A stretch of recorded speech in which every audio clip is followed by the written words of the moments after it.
Hey, what's going on, TK and Drinks audience? Your boy TK here, back for another honest mead review. We've got number 66 coming up at you today. Man, it does not feel like we've been through 66 of these, but here we are. Ancient Fires. It's our second or third one. I think our third one from these guys. Ancient Fires 60% of the time. Now this is a grape honey wine known as a pyment, for those of you who are still newer to the mead realm and everything. So honey and grape is called a pyment. Means they use grape juice or grape skins or grapes in some capacity and the fermenting process. This one I know they used black muscat grapes, and apparently per the bottle and per the description online, it says, "Do not let the name fool you. This honey wine delivers 100% of the time." Black muscat grapes present fantastic aromas mixed with the wildflower honey. It's sure to be a hit at your next event or in front of the fire on a quiet evening. We're not going to be doing either one of those things. 15.5%. So this bad boy is going to slap a little bit at you. So, good to know. Also, they are currently, as of the filming of this, still available. This is a, per the website, a 2019 variety. These are a 375 bottle. They are 28 bucks. So I definitely think you're getting your values worth there, because everything I've had from Ancient Fire so far, I would say has definitely been worth the bang for the buck. Gotta love the plastic frickin' pull top synthetic cork bottles. Quick blast on the old visual appearance. I don't know what color you would say that is. I got my BJCP honey guide here. See if we can't turn this around. I don't know what y'all thinking here for closeness, color profile. I'm gonna go with let's go with this guy right here. So that's gonna get us, they're gonna call that a light amber color. I would agree. That is definitely a light amber color on there. So, and these are, for who is wondering what black muscat grapes look like. I'd never seen them before, but apparently they are pretty common. They are a sweet variety of grape. Again, not having a wine background, not being a big wine drinker, I miss out on a lot of those subtleties and whatnot with that. So definitely want to do a little bit of our homework for us there, get that crap out of the way for the show here. So no need for the bottle opener. That was quick and easy. Ooh, smells kind of honeyish right off the bat. Maybe it's just my sniffer. Kind of grapey juice-ish, if you will. Let's go ahead and, ooh, ha ha ha, I caught myself there. Let's get into that slow pour. All right, here, Darth Vader, Darth Maul. Here we go.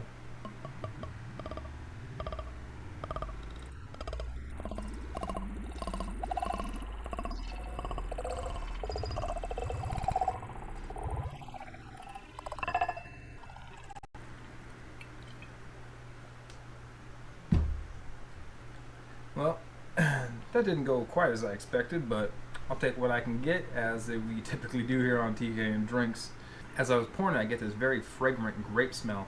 I say it borderlines on artificial, but it's very juicy smelling grape. It doesn't smell like dry, like raisin leaning, but very full, fresh, juicy grape. I'm picking up something that could be the honey. It's a sweetness in there, but I don't know if it comes from the grapes, or from the grape juice, or from the honey. It's a wildflower honey, so I'm not quite sure what to, specific notes to be looking for. I don't pick up anything too floral. Let's pick up the wine aroma wheel that we got here. Bam. Give a quick go around here. Fruity, citrusy, no. Berry, no. Tree fruit, tropical fruit, dried fruit. Strawberry jam? No, nothing like that. I guess dried fruit is kind of closer. I don't really get any berry. I don't get any strawberry, blackberry, nothing tropical, nothing appley.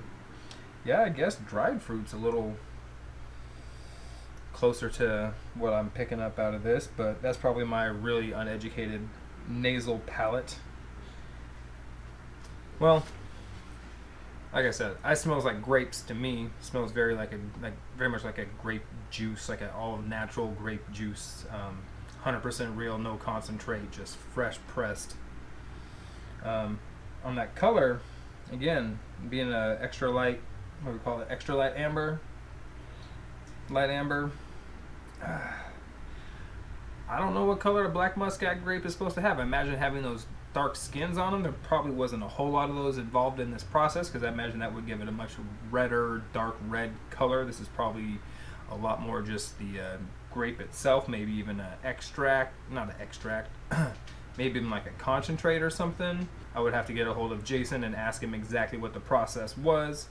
But man, I'm sure this thing's going to be quite leggy. See if we can get some looks at the residual sugars left over on there. If we're getting anything on camera, but it's definitely got some legs to it. And that tells me again, we got lots of residual sugar left over, or at least a good amount of residual sugar. It doesn't say that this is a sweet wine, a sweet mead anywhere on here, but it does say it delivers 100% of the time. So let's go ahead and see if it delivers.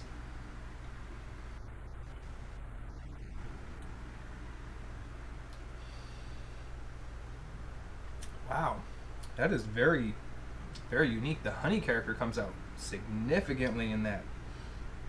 I do get like a natural grape, like I just ate a grape. The meat, the fleshy part of the grape is very present, feels weighs heavy on my tongue there. Not very dry. I would again assume that there's not a whole lot of the grape skins left in the process. You don't get a lot of that drying on your tongue type of effect. But holy cow, just a tiny bit of bubbles left in there, just around clinging around the edge. That is delicious, and man, you can tell that it's got that 14%. It doesn't have that alcohol kind of kick to it, but it's got that warming sensation left in there, and it definitely knocks all the way down. Says, "Hey, I'm 15%." I'm definitely picking up this is a sweet mead because I can feel it definitely on my mouth. Lots of full body to this, lots of weight, lots of man, it's very, very strong on that juicy content smell.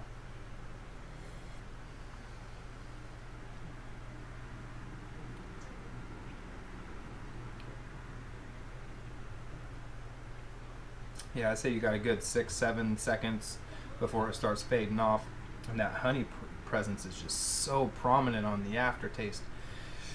You just get that, it's so crisp and clean, very much again like a traditional wildflower honey, just sweet, but it gets a little bit of that acidity in there, cuts through it, so it doesn't feel all syrupy on your tongue. It doesn't like leave you like you need to work it off like you have peanut butter in there or something. But man, that's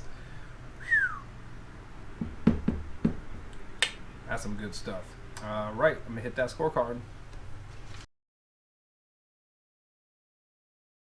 Man, I just kind of go through it as I go through it and see what tallies up at the end. Turns out I really like this one. Hit that one off with a 42. Hit it with an 8 out of 10 on the aroma. Juicy, sweet, grape juicy, all up front. You get characters of, you get the juiciness, the sweetness, the grape characters all right up front in the nose. You get that mild vinous aroma, that traditional wine type smell in there, just a hint, and then a slight bit of alcohol finish on there. Be a little more honey character in the nose, like distinctive honey character. But again, my understanding of how wildflower honey works is probably getting lost up all in that grape. But it is what it is. Appearance, again, 6 out of 6. Brilliant clarity, fantastic light amber to extra light amber color on it, hue. Very strong legs on there, no carbonation, just a few tiny little bubbles left over after the pour on that. And there's no particulates, no floaties, nothing like that, just solid.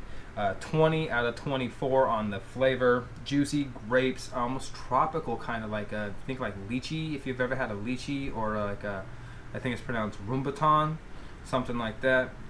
Very tropical and juicy, fruity, grape type smell, flavor, taste going on both there.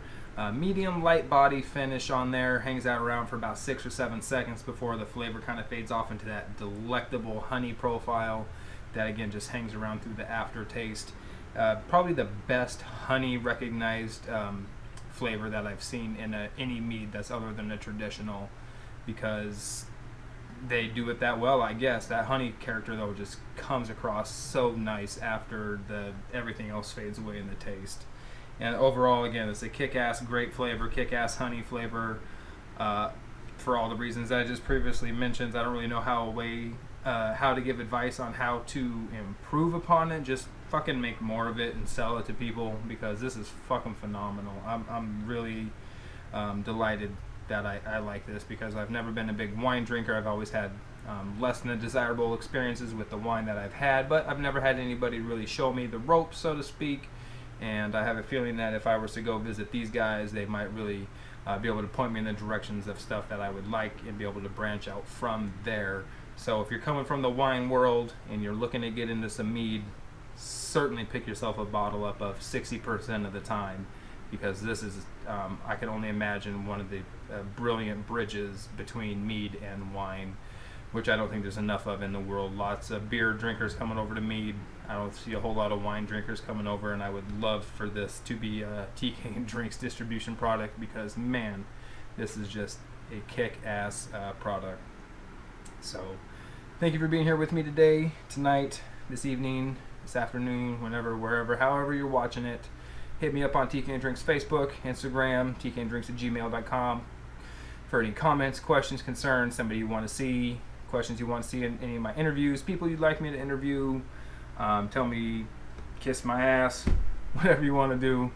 Hit me up at any of those things, because I do enjoy interacting with the audience and with the tkanddrinks community, because it makes me feel like I'm actually doing something rather than just waxing prolific in front of a camera at random times throughout my day. Check out more interviews, more food and review videos coming up. We've got Brimminghorn videos, we've got Ancient Fire videos, we've got Weird Leather and Mead videos coming up. Those are, I'm really excited for. Weird Leather and Mead out of Portland. We've got some videos from them coming up, so be on the lookout for those.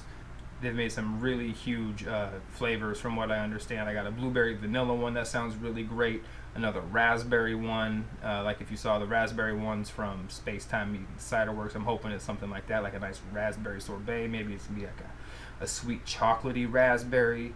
I don't know. I'm excited either way. We've got a traditional and an apple coming up from the Weird Leather and Mead folks. Love all those guys up there. They are a great community. More about them when we get into those. So have a good day, good night, good evening,